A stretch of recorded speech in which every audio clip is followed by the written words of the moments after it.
শীতৰ দিনত সকলোৰে পাকঘৰত গাজৰ সহজেই উপলব্ধ থাকে আৰু পাকঘৰত সহজেই উপলব্ধ কেইবিধমান উপকৰণৰ সৈতে আজি বনাওঁ আহক গাজৰৰ কেক। তাৰ বাবে একাপ গাজৰ পিহি ল'লোঁ।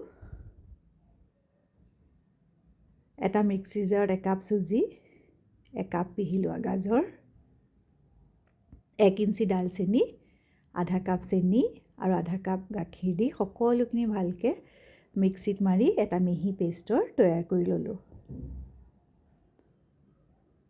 আন এটা পাত্ৰলৈ কাঢ়ি তাতে 1/4 স্পুন বাটাৰ বা ৰিফাইন অইল ঢালি দিলোঁ আৰু সকলোখিনি আকৌ এবাৰ ভালদৰে মিহলাই পেলালোঁ। 2 চামুচ পাউডাৰ গাখীৰ দিলোঁ আৰু সকলোখিনি আকৌ এবাৰ মিহলাই ল'লোঁ। এটা কেক টিনত কেইড্ৰপমান তেল সানি ল'লোঁ, এখন বাটাৰ পেপাৰ বহুৱাই দিলোঁ, আকৌ ওপৰতো কেইড্ৰপমান তেল সানি ভালদৰে চাৰিওফালে লগাই দিলোঁ।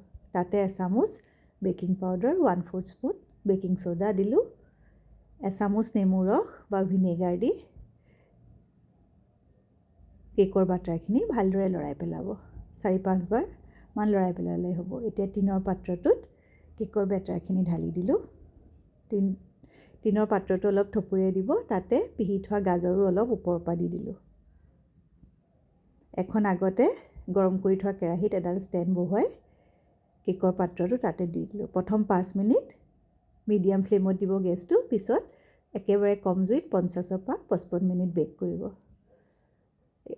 টুথপিকডাল একেবাৰে চাফা হৈ ওলাই আহিলে আপোনাৰ কেক ৰেডি হৈ যাব। কেকটো ঠাণ্ডা হোৱাৰ পিছত আনমোল্ড কৰি বাটাৰ পেপাৰখন গুচাই ল'ব আৰু সৰু সৰু আকাৰত কাটি পৰিৱেশন কৰিব। চব একেবাৰে ছফ্ট, কোমল, খাবলৈ সুস্বাদু আৰু সহজ উপায়েৰে বনোৱা গাজৰৰ কেক ৰেডি। ধন্যবাদ।